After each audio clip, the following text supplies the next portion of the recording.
How did we go from this to this? That is what I would like to find out by playing the game chronologically.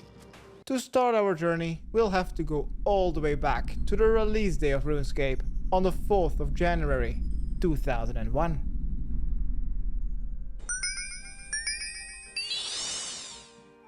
When we compare the old school Runescape character design screen from 2023 with the one from Runescape of 2001, we can still see a lot of similarities. You can still choose your head and hairstyle, your gender, as well as your skin, top and bottom colors by simply using arrow buttons. There are two major differences though. One, you can choose to permanently become a PKer, which enables PvP everywhere in Gielinor, except for in Lumbridge, which was a safe zone. And the second difference is that you must select one out of the 5 classes. And depending on the class chosen, players would receive different starter items and stats. The Adventurer gets level 2 in every combat stat and receives a tinderbox, bronze axe, an empty jug and an empty pot. The Warrior class starts with level 3 attack, strength and defense, as well as 12 hit points. And for the starter items, they get a bronze sword and a wooden shield. The third class is a wizard, and they start with level 7 good magic, as well as a blue wizard hat. As for the necromancer, they start with level 7 evil magic and a black wizard hat. And lastly, we have the ranger. They start with level 6 ranged and a bow with 10 arrows. The idea of having classes in RuneScape was later scrapped with the release of Tutorial Island, with one of the reasons being that the differences between the classes were too minor.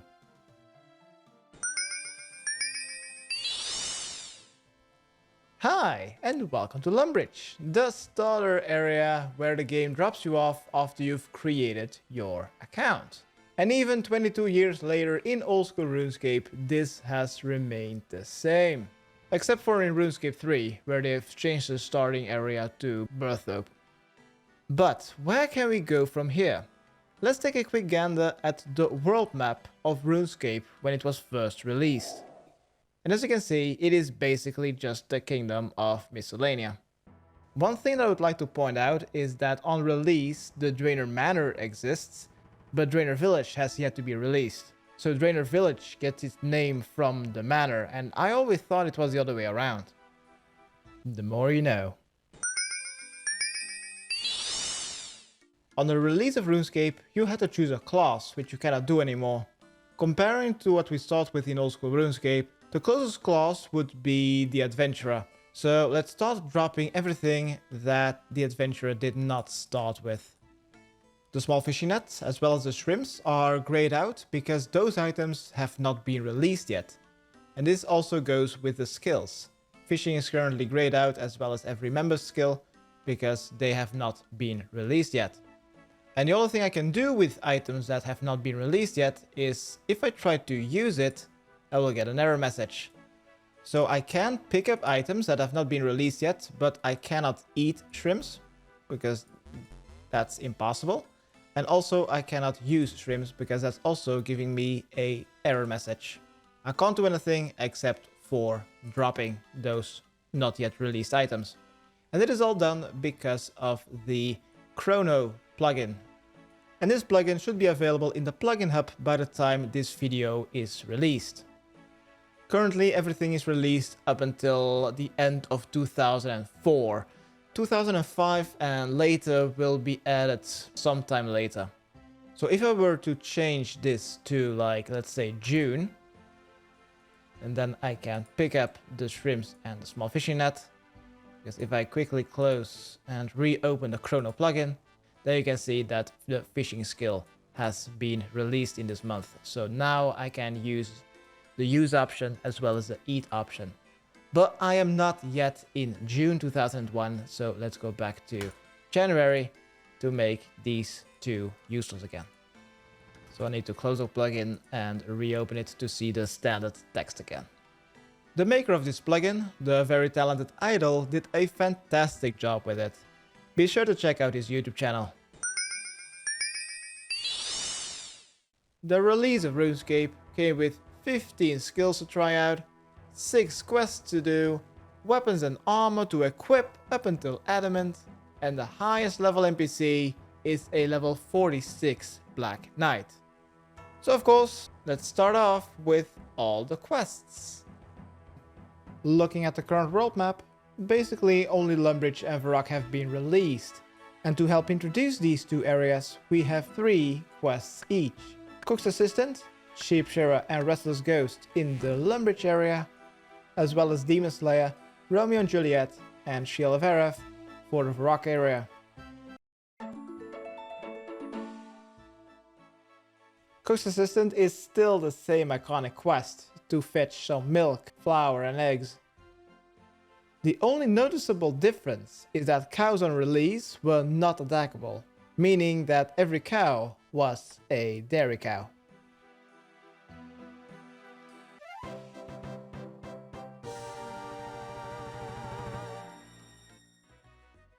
The next quest that got released with Lumbridge, Sheepshearer.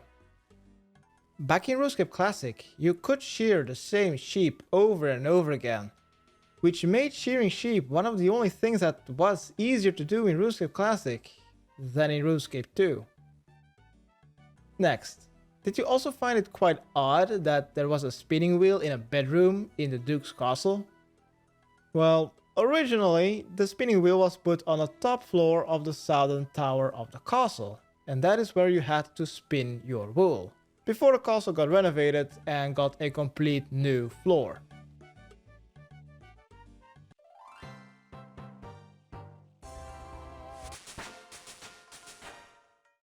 The final quest here in Lumbridge is Restless Ghost, and the ghost itself is a lot spookier in Classic than comparing to what we have now. Also, Father's Ernie's house was originally on the eastern side of the swamp.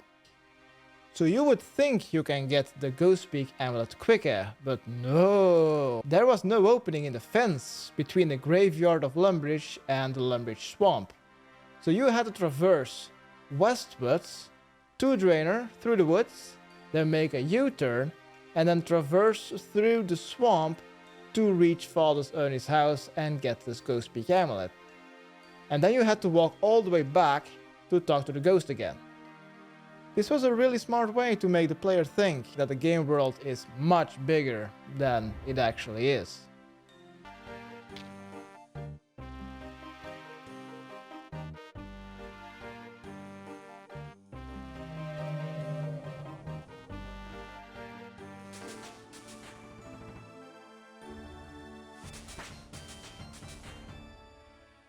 Let us now head north to the capital city of the Kingdom of Miscellanea. In here we will find a distressed man called Romeo. Ever since the release of the Romeo and Juliet quest, it has basically been unaltered. Except for in the game now they have a cutscene, while RuneScape Classic doesn't. But besides from that, it's basically identical.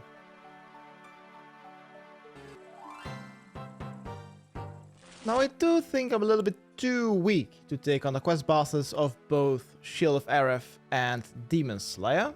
So before doing those quests, I'm going to be training some combat. And the best way to train attack from base level 1 excluding quest rewards is still the same even after 23 years. And that is attacking dummies here in Varrock.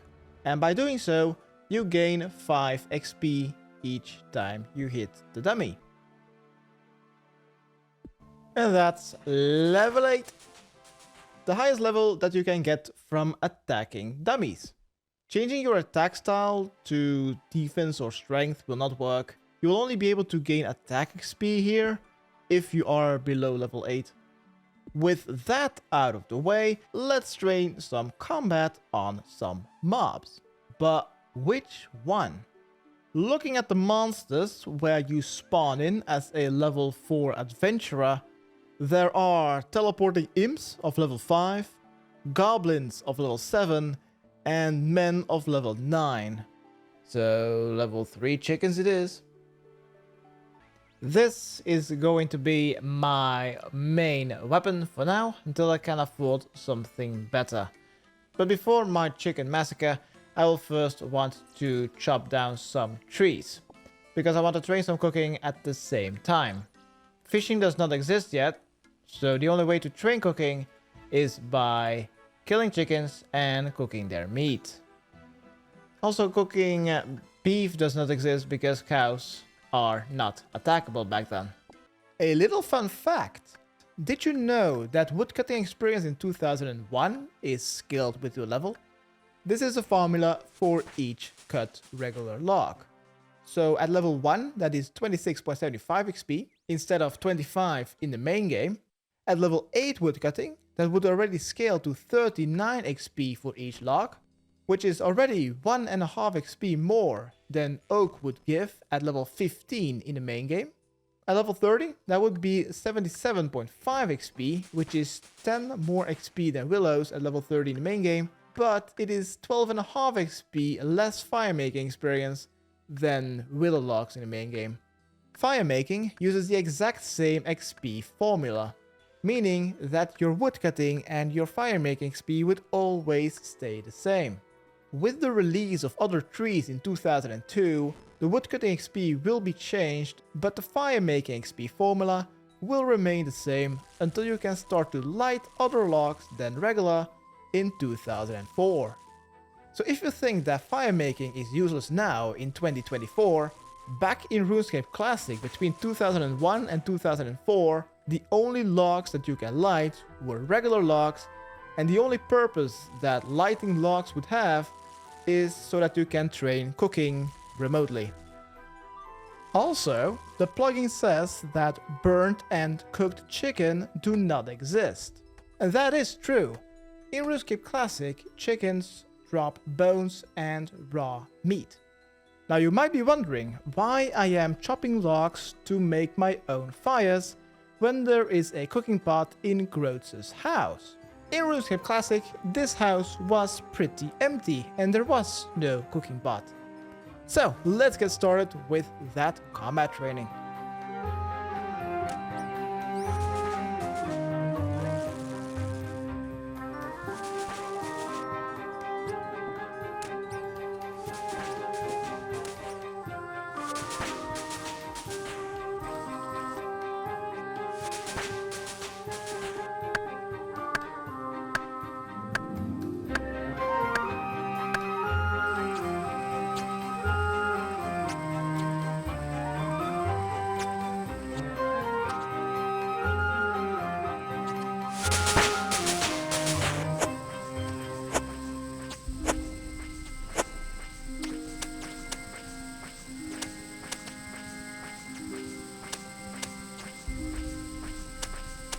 And that is already enough combat training for now.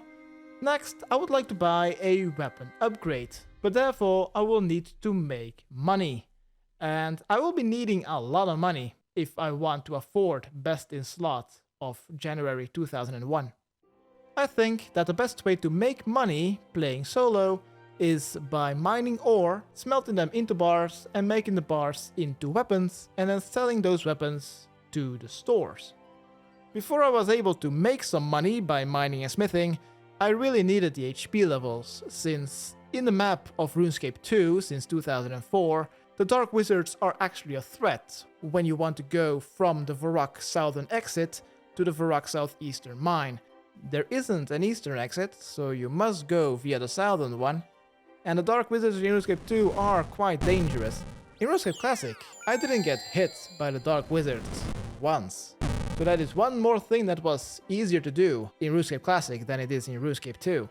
But that changes really fast when you compare RuneScape Classic mining to RuneScape 2 mining. RuneScape Classic mining is a real piece of work. Every time you fail to extract the ore from the rock, you will need to click on your pickaxe again and then click on the rock once again, and hopefully you will extract the ores. If not, you will need to click on the pickaxe and click on the rock again. And do this until you have a full inventory. Also, there are no banks in January 2001, so once you have a full inventory of extracted ore, then you will need to make your way to a furnace. But there is only one furnace in the game, and that is in the next town of Lumbridge. So you will have to hike to Lumbridge to smelt your ores into bars, and then from Lumbridge you will need to make your way to an anvil. But there's only 2 anvils in January 2001, and those are both in Varrock. There's one in the center of Varrock, and there's one on the western side of Varrock. I wouldn't say it is south of the bank, because the bank does not exist yet. Let's make our bars into weapons that we can sell them to the weapon store owners south of Varrock, and then make your way back to the mine and do this over again. In RuneScape 2, this isn't really that bad. In RuneScape Classic, however, with the amount of fails that you do mining, it is quite rough in my opinion. So in RuneScape Classic it isn't really that bad, since you can distract yourself by training some good and evil magic by casting spells onto yourself. Anyway, I want to have a mithril sword before I continue with my combat training. So, let's get grinding.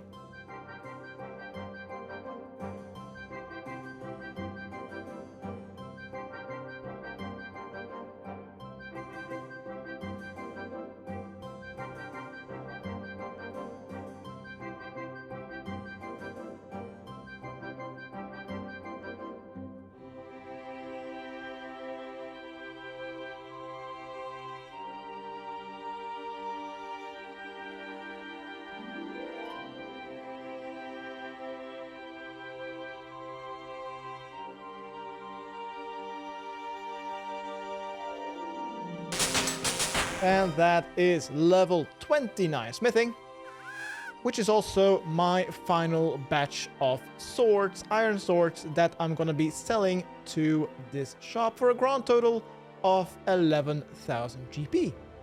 Now with this mighty mithril sword, I can continue trading some combat to level 30 attack and defense, so I will be able to equip best in slot weapons and armor. By the way, in 2001, there were no attack or defense requirements for equipping armor or weapons, meaning that you could be a fresh level 3 account equipping adamant weapons and adamant armor.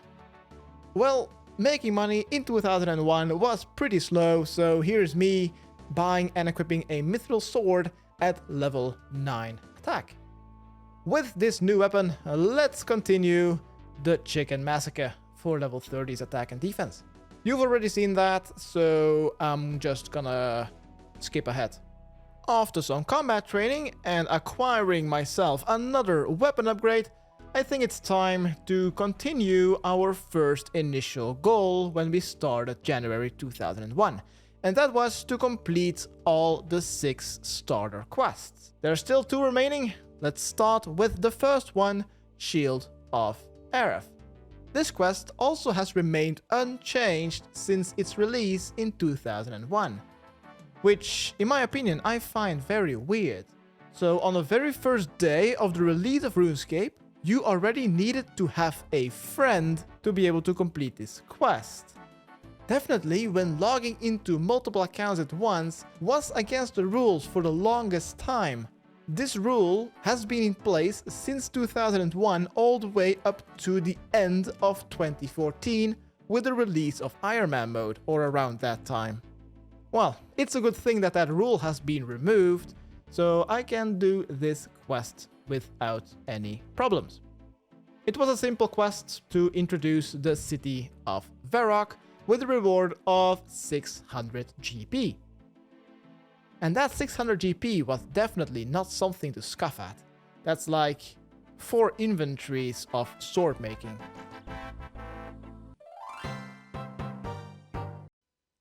With Shield of Arrav out of the way, there is just one more quest remaining, Demon Slayer. But before I want to take on this quest, I would like to get my best in slot armors. With all that smithing training, I have still plenty of money. So these are currently my best in slot shield and legs. Now you can make a steel, mithril and adamant version of this plate legs and kite shield, but the only way to obtain a kite shield and legs would be by smithing. And if we go to adamant plate legs will take me to 86 smithing. And I think that is just a bit excessive. So, before we go, let's quickly talk to Holvik. Let's buy a mithril plate body. There's just one more item, I think. Nope, I just need to pass through this clothing store real quick. Buy myself a cape. That is the best in slot cape. Very first time here in Barbarian Village with the newly unlocked music track. Let's trade this character for an adamant full helm. That is actually the best in slot helm. There's nothing better in the release of RuneScape. Now there's technically one more best in slot item that we can equip, but that is what I forgot to buy in the Varrock clothing store. Be right back. So, the clothing store, you still have leather boots available even 23 years later. Now what the clothing store also has are leather gloves. But you can only wear gloves if you are not wearing plate bodies. Because in RuneScape Classic, plate bodies include or cover up the glove slot. That is going to be interesting for the new best in slot next year, when gloves become actually pretty decent. So this is going to be my best in slot armor for this release of RuneScape. Now let's also finish the 6th and the final quest that is released on January 4th and the release day of RuneScape by starting and completing the Demon Slayer quest. The final quest that introduces us to the city of Varrock. Now comparing Demon Slayer now in 2024 to Demon Slayer from 2001, these are basically identical, excluding the talk with the gypsy, which has a cutscene, which 2001 doesn't have. It is basically identical. You'll still need to fetch 3 keys to be able to get Silverlight to be able to defeat the demon. The first 2 can be obtained in the city of Varrock, and the third one can be obtained in the Wizard's Tower by handing in 25 regular bones to a wizard. Once you've obtained Silverlight, defeat the demon and quest completed. The incantation is literally the same, but it's just chosen a little bit differently. Now hopefully I will not die from all these dark wizards, because I can't eat these cooked chickens until RuneScape 2000. Woof! Good! That were all the quests done. My best in slot done. So next what I wanted to do is showcase all the skills. Attack on release increases your accuracy, and that's it. You do not need any attack level to equip any weapon. Strength basically increases your damage output. Defense decreases the amount of damage you take, but defense is also not required to equip certain equipment. Next is ranged. I'm gonna be buying that from the archery shop of Louis. And on the release, it is pretty simple. There's only one bow, and there's only one type of arrow, which you need to buy one by one. So let's go train some archery. The next skill in the line is prayer. I've been killing quite a lot of chickens. It seems that I've just passed 2500, and I've been burying basically all of the bones. But prayer on release didn't have any usage. So if we go to the prayer book, because of the plugin, I cannot activate anything because none of these prayers have been released yet. Same goes for magic, but magic is a little bit different. The way to train magic from January to May 2001, before prayer and magic got completely overhauled, was by casting the original good and evil magic spells. Yes, Magic had two spellbooks, basically. Good magic and evil magic. Good magic had Chill Bolt, Burst of Strength, Camouflage and Rock Skin, which you can cast onto yourself for some bonuses. And at level 14 is Wind Bolt, which is a Strength 2 missile attack. For evil magic, you have Confuse, Thick Skin, Shock Bolt, Elemental Bolt, and Fear. Next is crafting. And there's only one method to train crafting currently, and that is via making balls of wool, which I've already done by completing the Sheep Shearer quest. Then we have the next row, that is mining. There are currently the two Varrock mines, as well as the El Carrot mine. But the thing is, pickaxes do not exist currently. So the only pickaxe that you have is a bronze one. All the other pickaxes will be released somewhere in 2003. Smithing can be done in the only furnace in Lumbridge, as well as the two anvils in Varrock. Cooking, there's only one way to train cooking, and that is by cooking the meat from chickens. Fire making, there's only one log that you can light in RuneScape Classic, and those are regular logs until 2004. Wood cutting, in the year 2001, there are only regular trees that you can cut until the release of fletching in 2002.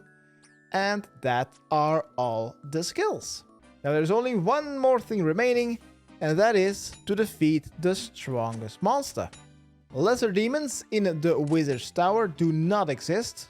I had the same rules with my Time Traveler series back in 2016, and I have chosen that monster to be my strongest, but lesser demons do not exist until Musa Point has been released, which is around June. So the actual strongest NPC that you can fight is the Soul Black Knight south of Draenor Village that has yet to be released. On RuneScape 2001, the Black Knight would be level 46.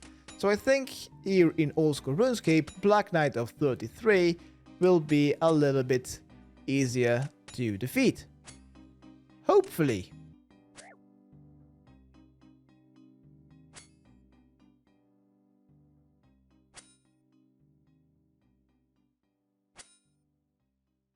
I have come for revenge with full HP, Black Knight.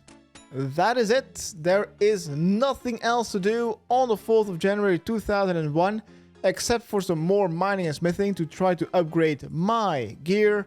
But that is gonna take a really long time. In the next video, we are going to the next game update, so we can continue our journey to completing RuneScape chronologically. Okay, thanks, bye.